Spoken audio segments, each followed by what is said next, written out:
Olá, tudo bem com você?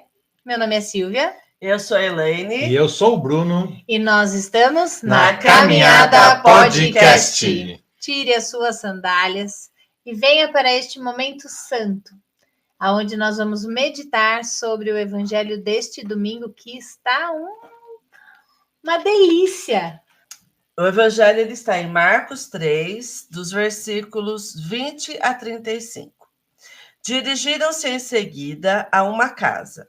Aí afluiu de novo tanta gente que nem podiam tomar alimento. Quando os seus o souberam, saíram para o reter, pois diziam, ele está fora de si.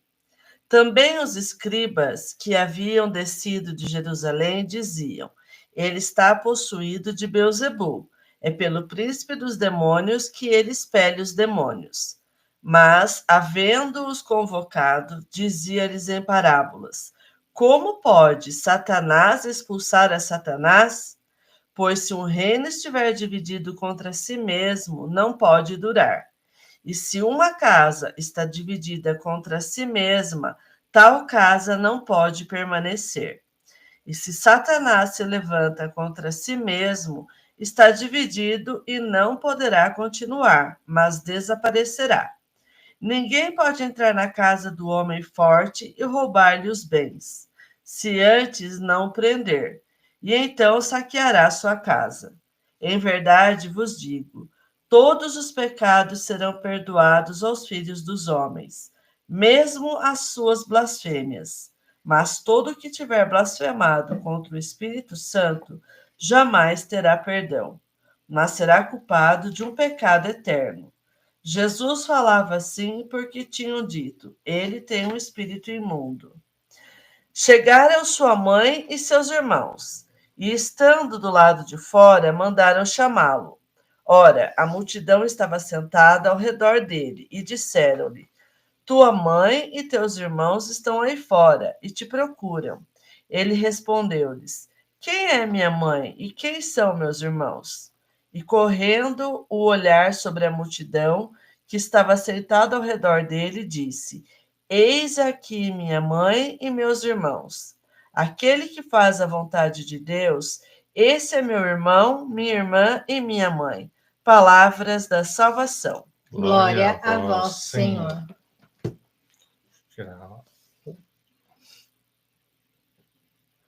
Bom, no evangelho de hoje a gente tem aí duas passagens, né? Dá para dizer que é quase dois evangelhos. 3, na verdade, né? Porque tem os escribas falando que Jesus era possuído por demônio, o pecado contra o Espírito Santo e aquele rolo todo da família de Jesus. Família de Jesus. Então são sim, três. São três. Sim, são três, né? Mas os escribas falar que Jesus estava possuído por demônio e o pecado contra o Espírito Santo está na mesma perícope, como diz, né, os estudiosos aí. Explica pra gente o que é uma perícope. Vou... Que nem aqui, calma aí, tira um pouco. Perícope é tudo esse trecho aqui, ó. Entendi. É tudo que está debaixo de um título. De um título. Entendeu? De um subtítulo, né, na verdade, né? Sim. Aí quando começa uma outra título, perícope. É outra perícope. Tá. Aí tem Bíblias que tem perícope, desmembram em perícopes menores, como a Jerusalém, a Ave Maria um pouco maior, e assim vai de tradução para tradução, né? Entendi. Mas tem que mostrar para o povo. Aqui, ó, tem um título, e aí é a perícope. Aqui, e aqui já começa um outro título, então é outra perícope. E aqui é um menor. Assim que vai. Bruno também é cultura. Que eu escuto isso direto do professor, então... Quem estuda teologia tem que falar os termos corretos, né? É isso aí. Então, mas aqui, o engraçado, né, que quando a gente começa a sobressair sobre um assunto que uma pessoa não concorda com ele, né, vai de contra com aquilo que a pessoa acredita, é mais fácil a pessoa falar que você está possuído, você está equivocado, ou as suas fontes não são verdadeiras, do que aceitar que ela está errada e tentar corrigir a sua vida. É aqui que acontece no Evangelho. Porque Jesus começa a dar um ensinamento e vai totalmente de contra com aquilo que os saduceus vivem. Daí, o que eles acham? Eles falam, não, eu vou corrigir? Não, eu sou um doutor da lei, vou corrigir? Não, não. É ele que está possuído, é ele que tá falando coisa errada. Entendeu? Então a gente vê assim que... E até hoje isso acontece, né? Não, mas Mas a humildade de, tipo assim, né? Ninguém é detentor da verdade, mas é a humildade de você aceitar que, tipo, porque quando é uma verdade, o Espírito Santo, ele faz a gente acreditar naquilo piamente. Não tem como você falar que não é, porque é a ação do Espírito Santo. Sim. E muitas vezes a gente é equivocado, fala as coisas, mas não tem essa ação do Espírito Santo, a gente fala da gente mesmo. Tá. E aí, quando vem outra pessoa e fala e contradiz o que a gente acreditava, você tem que ser humilde para tirar a sua crença e falar, não, o que ele fala faz sentido. Né? Deixar, e além de tudo assim, o que eu penso, a humildade deixa o Espírito Santo revelar em você que aquilo é a verdade. Agora, se você não tem humildade, o Espírito Santo não tem como ele te revelar, porque o orgulho, ele... Você entende o que eu estou querendo dizer? Sim, entendo. Nos dias de hoje, sim. Mas naquela época o Espírito Santo não tinha vindo ainda. Não, sim. Não, mas eu estou falando dos dias de hoje. Né? Então, não tinha acontecido o Pentecostes ainda. Mas ali, o que Jesus estava debatendo? Por quê? Você pensa num povo que era... Questão de conhecimento era totalmente chucro. Eles era a lei do pode e não pode. 613 leis. Que pode e não pode. Então, a vida deles era regida sobre isso. Então, você pensa numa pessoa que era totalmente engessada. Na semana passada, nós vimos que Jesus comeu, os apóstolos comeram um grão de trigo lá. Nossa Senhora, foi um alvoroço só, sábado, porque né? Comeram, não, porque pegaram da planta ali, da plantação para comer. Né? Daí Jesus, dia de sábado. Então, e Jesus, para não deixar passar, foi lá e ainda curou a mão seca do... Exatamente. Vocês estão bravos porque eu peguei um pedacinho de trigo? Peraí. Mas daí o padre veio com uma reflexão muito sábia da parte dele, que falou assim, tá, mas essa lei, por exemplo, se você fizer uma coisa de sábado, eu te condeno, mas se a minha esposa não fizer comida, ela apanha. Então ela tem que fazer comida para comer. Mas os discípulos pegar para comer que estavam com fome, não podiam. Você vê como que o negócio é dois pesos e duas medidas? Sim. Né? E se o meu filho cair no poço, né? Se o meu boi atolar na lama. Exatamente. O meu eu posso salvar, mas o dos outros não. Os outros é contra a lei. Essa semana eu falei para uma cliente minha, qual é a dor que dói mais? A minha ou a sua? Os 2 dedinhos têm ossos, os 2 dedinhos têm carne, os 2 dedinhos deram na mesma quina da cama. Qual dói mais? A minha ou a sua? Para mim é a minha. Exatamente. Para você é a sua. Né? E é isso que você está falando, 2 pesos, 2 medidas. Eu sempre vou olhar o meu lado. Exatamente. E vou condenar o do outro, né? Vou condenar o do outro. Né? Então, daí Jesus vem debater nisso, né? Ele fala, vem bater com força. Fala, viu? Calma aí, meu. Ou... Segues aqui, amar a Deus sobre todas as coisas e o próximo como a ti mesmo. Esquece as outras 612 leis. Se você viver isso... Elas estão compreendidas nesses 2 mandamentos. Né? E aí, é aquilo que eu sempre falo, tanto meus crismando, até mesmo usei já na pregação da palavra, né? Que a gente tem que tirar da cabeça que os mandamentos é uma coisa que veio para nos punir, para nos restringir de viver. Pelo contrário, o mandamento veio trazer liberdade para nós. Sim. Se a gente vê o mandamento como uma escada que vai fazer a gente ir para o céu e fazer viver bem, tanto com nós mesmos como com a comunidade, a gente não vai pecar, porque não torna pesado. Por que eles condenam tanto, criticam tanto Jesus? Porque a lei deles estava tão pesado, que eles não concordavam de Jesus viver livre. Sim. Doía para eles, falavam, não, mas como que ele vive livre, ele vive desse jeito e a gente tem que viver com peso nas costas? Mas você sabe o que, se a gente trouxer esse evangelho para os dias de hoje, você sabe o X, o grande X da questão? Quando você resolve viver na fé, quando você resolve fazer terapia, quando você resolve se libertar do que o mundo te oferece.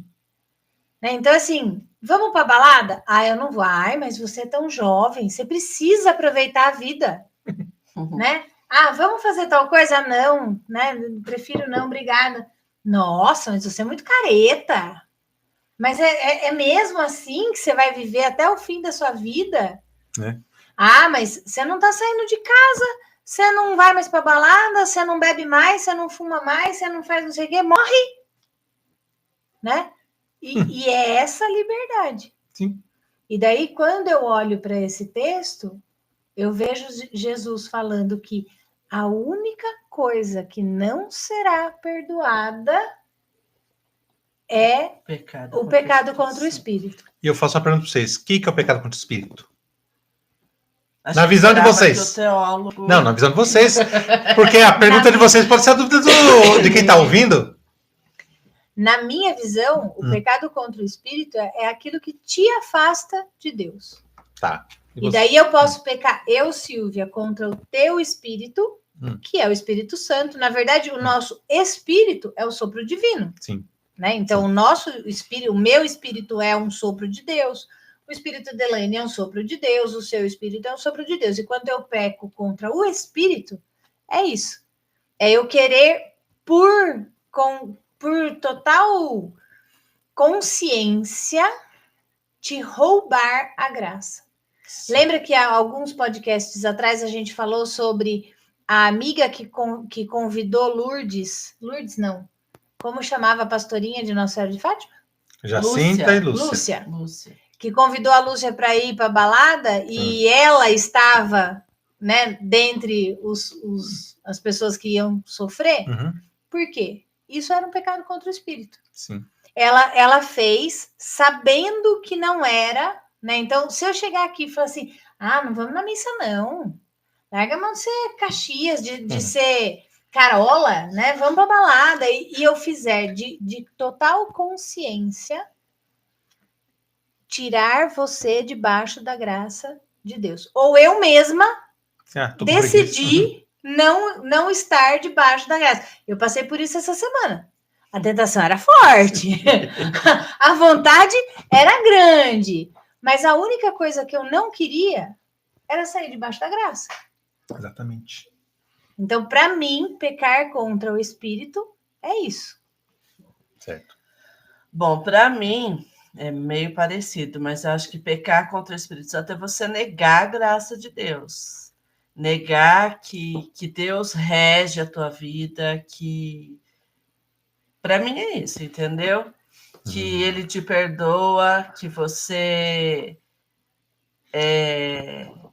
sei lá, tem a salvação, é negar a graça de Deus, negar a Deus. Eu vou falar aqui o que está no catecismo. Todo pecado, toda blasfêmia, isso aqui está no parágrafo 1864.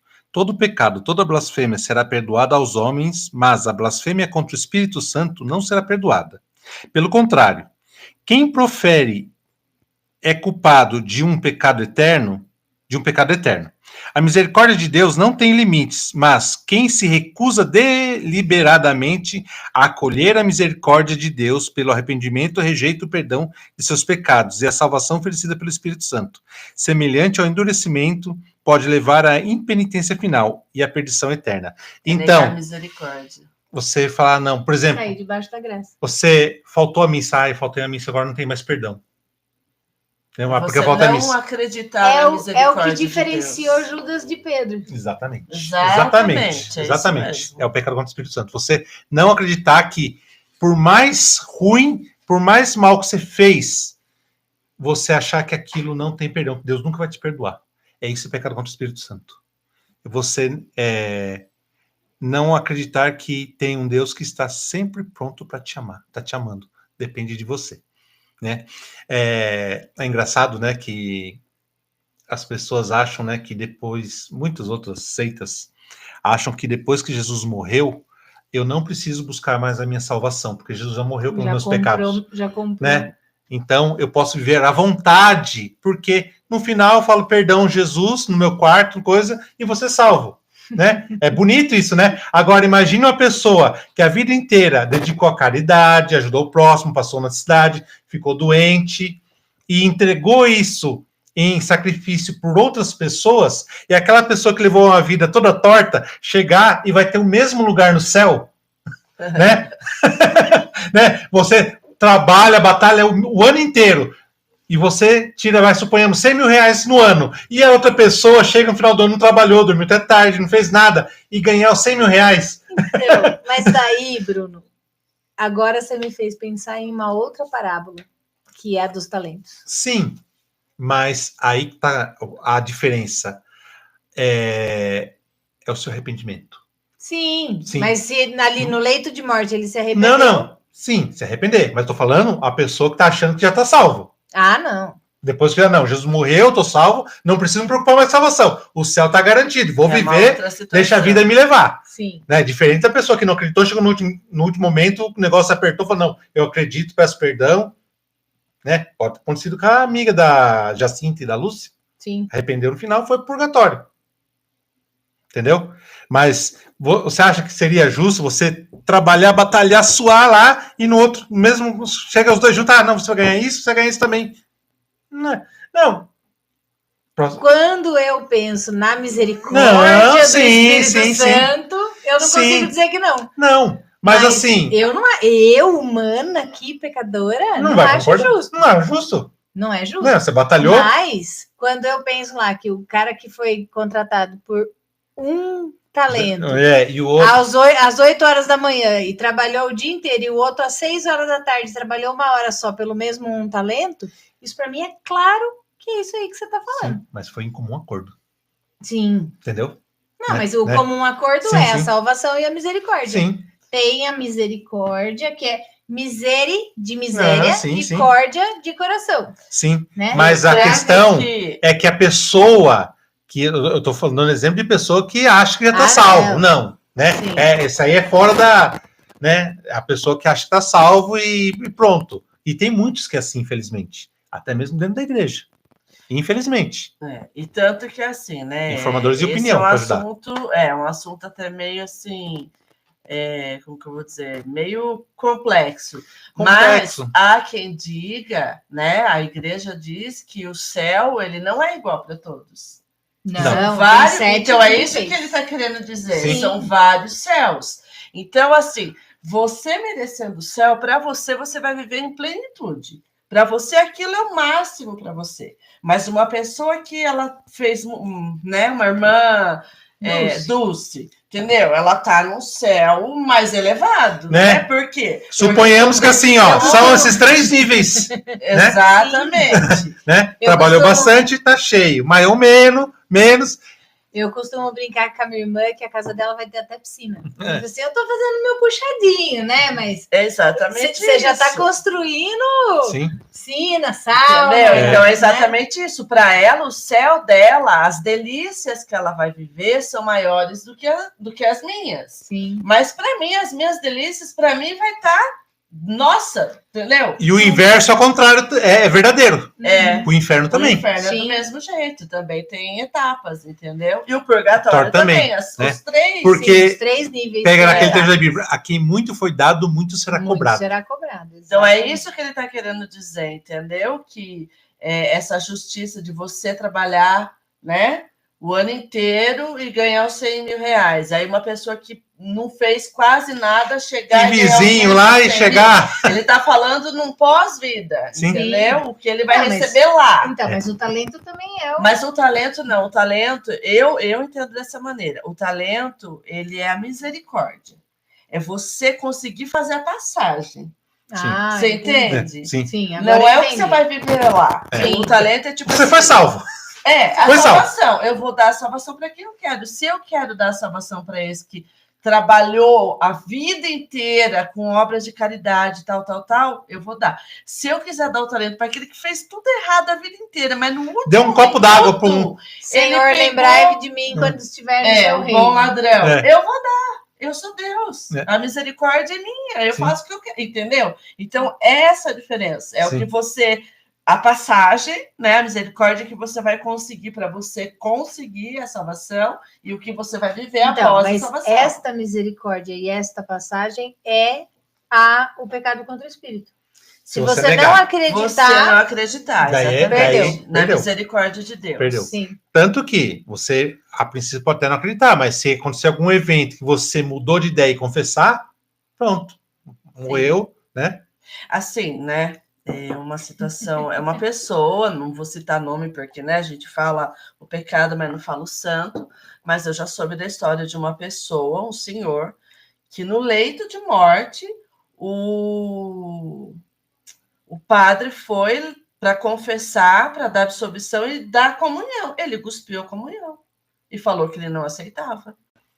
Isso é negar a misericórdia. Sim. É pecar contra o Espírito Santo. Entendeu? Você não está aceitando que Jesus ali naquele momento ele está querendo te salvar. Então você está negando a misericórdia dele. Você está pecando contra o Espírito Santo. É isso aí. Entendeu? Entendeu? É triste, mas infelizmente acontece. E agora partindo para o outro lado, para o terceiro evangelho, na verdade, né? Que acho que aqui já ficou bem claro. Essa parte da família de Jesus. Isso é polêmico, né? É polêmico por quê? Para quem não estuda. Exatamente, porque se você pegar a cultura da época, irmãos, é primo, Sim. que nem a Helene acha que é primo de 10º grau, é tudo parente. Prima, eu chamo de prima. Prima de quinto, quarto, quinto. Eu já aprendi que até terceira, no máximo quinta geração, depois disso não é mais parente. Bom, eu ainda tô na galera que quando eu apresento a Helene, eu falo assim, essa é mais uma irmã que Deus me deu. Não, sim. Mas assim, questão de sangue, né? Acho que quinta geração. Terceira geração, né? Terceira, já tá muito diluído. Já tá muito modificado já. Mas para os judeus, não. Todas as pessoas ali que convivem com eles ali, que tem, né, algum grau de parentesco, mesmo que distante, são considerados irmãos. Porque a gente também tem que entender que o contexto era outro, né, Bruno? Exatamente. Então, assim, hoje eu tenho 5 irmãos. Eu e mais 4. Uhum. Cada um tá na sua casa. Sim. Cada um tem a sua vida. Né? O meu pai tá lá na casa dele. Exatamente. Então, a gente vive num contexto diferente. Antigamente, não. Todo mundo vivia debaixo do mesmo teto. Junto. Era uma pequena vila, né? Só dividia por quartinhos, né? Cada um tinha o seu quartinho. Se a gente que é amigo considera o amigo irmão, você imagina o povo que é tudo, que saiu tudo do mesmo buraco, que tem todo mundo o mesmo nome, o mesmo patriarca, e mora junto. E até porque ali, né, no judaísmo ali era tudo praticamente o mesmo sangue, né? Porque eles não saía com outros povos, era sempre formar uma família entre eles, num clã deles ali. Sim. Né? Mas aí que o interessante, né? Não é nem questão disso, até porque você pega do grego para o latim, para o francês, depois que veio para o português, né? A tradução Jerusalém, a Ave Maria tem mais, né, traduções antes de vir para o português, então você fragmenta muito o contexto, né? Tanto que você pegar um texto em grego, né? Você na Bíblia, vou dar um exemplo bem pobre, né? Pega uma perícope, um tanto assim, no grego é pequenininho, porque uma palavra às vezes é 2, 3 frases em português, porque cada letra do grego às vezes é uma frase.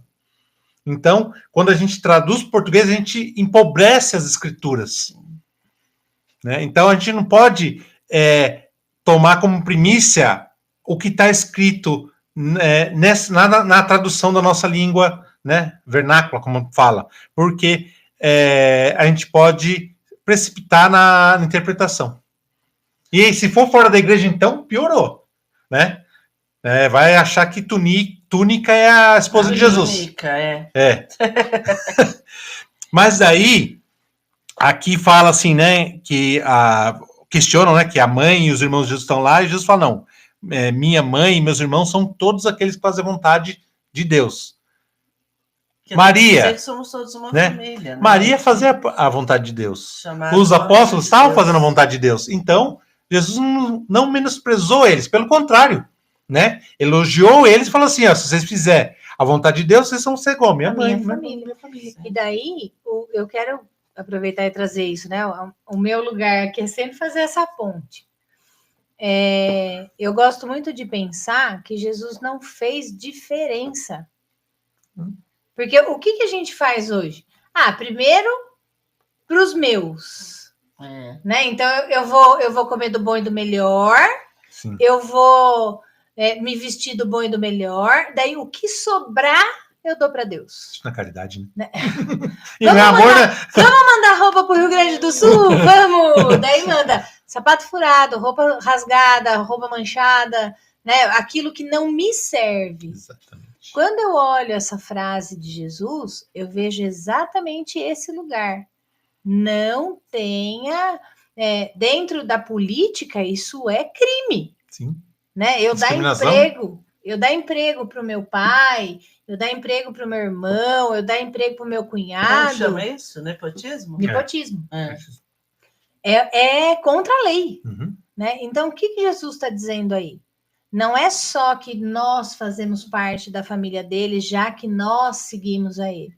É que quando nós seguimos a ele, não existe preferência. Não, Sim. são todos iguais. Ele não vai ser mais meu amigo do que seu amigo, ou vai gostar mais da Elaine do que do João, porque para Deus somos todos iguais. Então, assim, voltando lá na história do talento, o cara que não fez nada a vida inteira e virou doutor da igreja nos últimos anos, virou Santo Agostinho. Sim. Né? Se eu for olhar para a vida de Santo Agostinho, eu falo, não, mas quem tinha que ser doutora da igreja era Santa Teresinha, que estava lá, né, no convento com 12 anos, né? Deu a vida dela por Cristo. Uhum. Mas tanto um quanto o outro, tá tudo bem. Né? São Bento foi pro celibatário, foi pro monastério, muito foi jovem eremita. também, foi eremita, né? Mas ele, antes de ser eremita, ele foi pro monastério. Sim. Né? Ele também foi muito jovem. Quem é melhor? Todos somos iguais. Né? Eu gosto de olhar para estas figuras, porque eles realmente eu consigo olhar e falar assim, eles são iguais a mim. Né? Quando eu olho para Jesus, quando eu olho para José, quando eu olho para Nossa Senhora, eu me coloco no meu lugar. Sim, né? Tem uma distância, né? Tem uma distância muito grande. Mas quando eu olho para os santos, São Francisco de Assis, que era rico. Eles são homens como nós. Sim. E se eles conseguiram iluminação, se eles conseguiram estar lá, eu também consigo. Sim. Né? E é isso, na verdade, de verdade verdadeira, né? Já que as blasfêmias serão perdoadas, não me importa se ele teve irmãos ou não teve. Ele veio para pregar a família. Ele podia fazer Shazam e aparecer aqui como rei, como ele vai voltar. Sim. Então, se teve família, se não teve família, se foi, se não foi, de verdade, você só está querendo levantar polêmica. Mas não era o propósito dele, né? Então, mas quando ele fala ali dos irmãos e de sua mãe, ele está falando da família de Maria. A polêmica em torno desse evangelho é se Maria teve outros filhos ou não. E de verdade... Isso não importa. Não importa. Né? É muito pobre essa interpretação. Você fica preso só esse trechinho e tem uma Bíblia toda, né? Falando coisas... e fica preso só isso. De verdade, ele quis ter uma família. Ele quis ter uma mãe, ele quis ter um pai. E se eles tiveram ou não outros filhos, se você está julgando isso, meu amigo, como você disse, vai estudar. Né? Porque você está se prendendo a um único versículo que pode transformar a sua salvação em perdição. Sim, e pode levar as outras pessoas à perdição, se você for uma pessoa de opinião, de formação, né? Uma pessoa que tem autoridade, né? Um dia eu estava discutindo com um pregador de uma outra religião e ele veio com esse versículo para mim. Eu falei assim, e aonde está o pecado? Não, porque ela não foi. Mas onde está o pecado? Ela não era casada? Você está falando que ela teve filhos legítimos. E aonde está o pecado? Se, né, fosse verdade. Não me interessa. Né? Se é esse o julgamento que você está colocando em Nossa Senhora, me diz, aonde está o pecado? No lugar nenhum.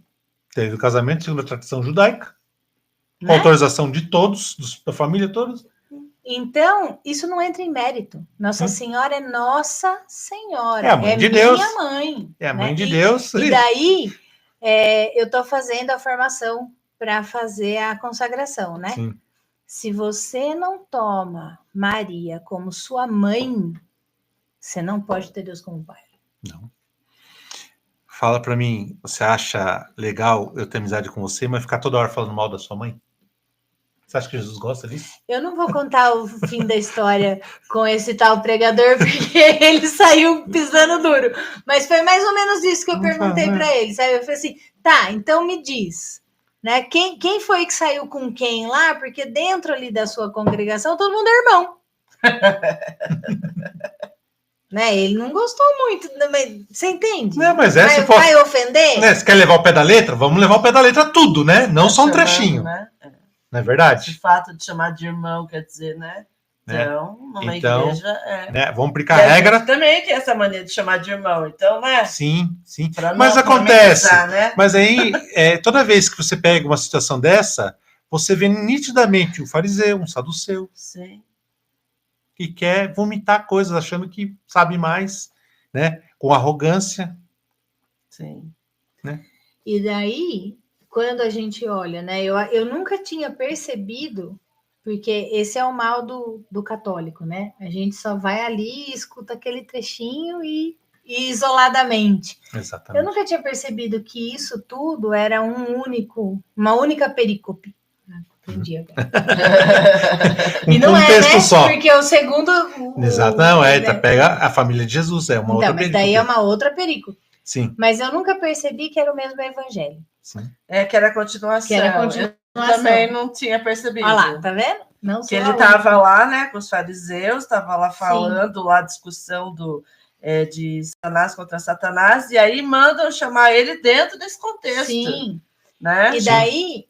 Quando eu vi, né, esses 3 textos que eu sempre vi separado, me chamou a atenção profundamente com as parábolas que ele colocou, porque eu já disse e vou repetir, eu gosto muito de escutar aquilo que saiu da boca de Jesus, porque o cara deixou ali nas entrelinhas o que o Espírito Santo quer te dizer. Se você a casa que briga entre si, lê aí o versículo para nós. Quando Satanás, ele fala assim, se eu fosse Satanás, No 23. Não, 23, não, 22. 22b. 22b. Ele está possuído de Beelzebul, é pelo príncipe dos demônios que ele espelha os demônios. Isso, ele está sendo acusado de estar possuído. Daí continua 23. E se uma casa está dividida contra si mesma, tal casa não pode permanecer. É isso que você quer que eu leia, né?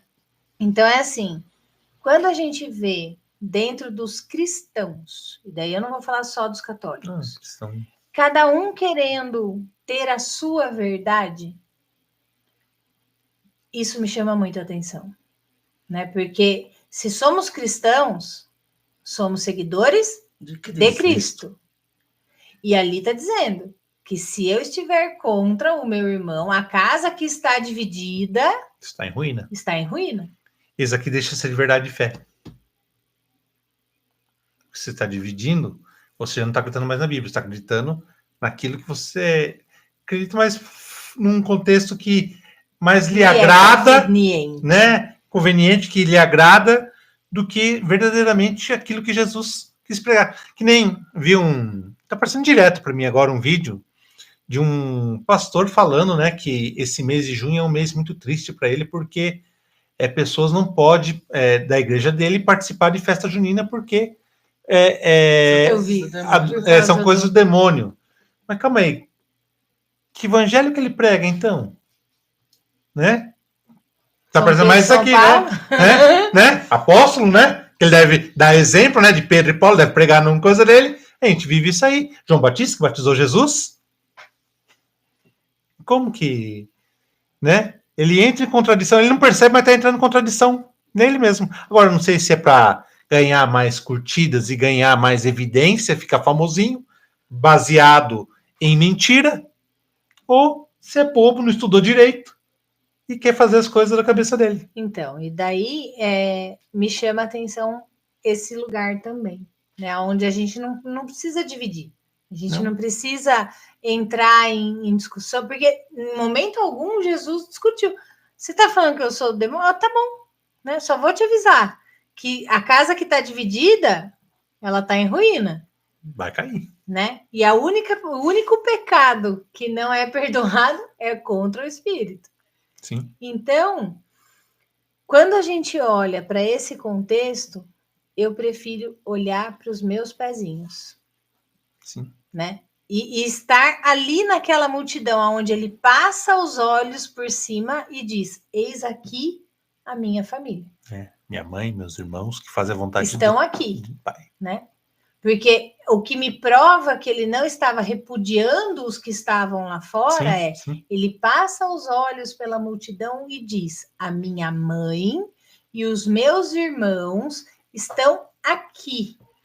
Né? Ele não falou assim, a mulher que está lá fora não é minha mãe, né? Ela não tem importância. Não, ele estava igualando aqueles que estavam ali aos que, pelo contrário, com né? O coração aberto, né? Ele estava dando mais importância para o povo que estava lá fora, e igualando os que estavam dentro aos que estavam fora. E eu acho que é essa que é a nossa caminhada, né? Buscar estar neste lugar, onde a gente escuta a palavra e segue caminhando, né? Aonde eu estou pecando contra o Espírito? Aonde eu posso sair debaixo da graça? Exatamente. Né? Porque o que eu não quero é sair debaixo da graça. Então, eu venho numa caminhada tentando me manter nesse lugar onde todo mundo faz para mim: relaxa, tá cedo, fica em paz. E eu falando: não, eu quero, até que o negócio bateu na porta, né? Falta um mês, falta 6 meses, falta um ano. De repente chegou. Exatamente. Que dia que vai ser o que o noivo vai bater na porta? Eu quero ter o meu azeite da minha lanterna. Sim.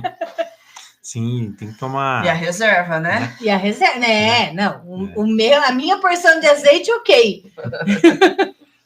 Tem que atentar muito isso aí. Principalmente a palavra nos ensina muito, se a gente lê com o coração aberto, meditar com o coração aberto, não ter um espírito crítico. Porque quando a gente lê com um espírito crítico, a gente acaba tornando um fariseu, um escriba também. Mas a partir do momento que a gente começa a entender as entrelinhas, aí é interessante, né? Ler por ler é fácil, mas quando você começa a ler, e você tem que ver que você tem que buscar um livro de história, ver a cultura do povo, ver como eles viviam, ver como que era a realidade de comunidade daquela época, faz todo sentido para os dias de hoje. Você começa a ver e fala: meu Deus, olha, como eles viviam, é a forma que a gente tem que viver hoje. Né? Eu vejo quando fala muito de fariseus e saduceus, eu falo: calma aí, mas esse povo aqui é o que batia de frente com Jesus. Jesus criticava, né, as atitudes dele, não a pessoa, mas sim as atitudes. Jesus sempre amou eles, né? Por mais que ele batia com força lá, mas batia nas atitudes. Ele tinha alguns amigos. Sim, né? Nicodemos era um deles, né? Sim. Mas ele sempre criticou as atitudes, a forma deles agirem com eles e com o povo, né? Que fala, né? Que dá cargo pesados fardos para os outros, mas ele mesmo não carrega nem uma palha, né? E a gente tem que começar a ver e falar assim: não, mas quem sou eu nessa leitura? Que eu sou aquele que está falando que Jesus está possuído por um Satanás, ou sou aquele que sou o irmão, a mãe que faz a vontade de Deus? E daí você põe isso, né? Você começa a meditar e falar: eu sou mais saduceu do que os irmãos de Jesus, então começa a equilibrar, apesar, não, calma aí, eu tenho que menos saduceu e mais irmãos de Jesus. E aí você começa a ver mudar a sua vida. E aí você começa a ver que o pecado contra o Espírito Santo, você fala: meu Deus do céu, isso que eu estou fazendo aqui, eu estou saindo da graça de Deus. Eu estou me auto-excluindo do plano de salvação que eu já ganhei por mérito. Né? Aquele documento que tinha feito lá no Jardim do Éden, quando comeu do fruto proibido, foi rompido na cruz. Agora depende de mim. Eu quero voltar ao documento antigo ou quero, né, fazer um caminho novo? E o documento foi feito várias e inúmeras vezes, né? Foi feito no Éden, daí foi feito no dilúvio, daí foi feito, e a gente rompeu todos eles, né? Do deserto, no Egito. Todos. Então, assim, agora ele só desceu porque ele perdeu a paciência e falou assim: ó, eu vou descer e vou provar para você que você consegue. Exatamente. Tá aqui o caminho. Segue essa verdade que você vai chegar lá. Vai ser fácil? Não, não vai ser fácil. Mas você vai conseguir. Então, a gente só tem que manter... Eu falo isso muito para um amigo meu. Mantenha os olhos na cruz. Independente se vai ser com família, sem família, de um jeito ou de outro jeito, por esse caminho, por aquele caminho, mantenha os olhos na cruz. E se você tiver coragem de mostrar para Jesus o caminho que você está percorrendo todas as noites, seu dia foi bom. Sim. Pronto. Sim. E se você entender que naquele dia o seu dia não foi bom, no dia seguinte você procura o arrependimento, a confissão e começa a caminhar. Mantenha os olhos na cruz, independente de como você vai fazer. Se os olhos estiverem na cruz, a vida está salva. Tá. Leva uma vida mais tranquila espiritualmente. Sim. Né? Mais leve, né? Mais leve. E os 3 evangelhos É, puxaram mais um, que foi o dos talentos. Não, mas você vê que a palavra de Deus é viva, né? Não tem como você falar só daquele texto e isolar ele. Você tem que puxar as outras coisas para contextualizar tudo isso, né? E daí fica o meu convite para você que chegou por aqui agora e que está gostando desse vídeo. Curta, comente, nos diga que está valendo a pena. Compartilha e leia a Bíblia. Porque, olha, são 46 anos de caminhada e pela primeira vez eu descobri que o evangelho era... 3 evangelhos eram um evangelho inteiro. Era uma sequência. Amém? Amém. Que Deus te abençoe, que você tenha uma excelente semana e que você permaneça debaixo da graça do Espírito Santo. Confie sempre na misericórdia de Deus. Que possamos, né, ser aqueles que foram, né, elogiados por Jesus, né? Esses são os meus pais, meus irmãos, minha mãe, porque fazem a vontade de Deus. Fique com Deus, até mais. Até mais. Tchau. Ó, a orelha até esquentou. Viu?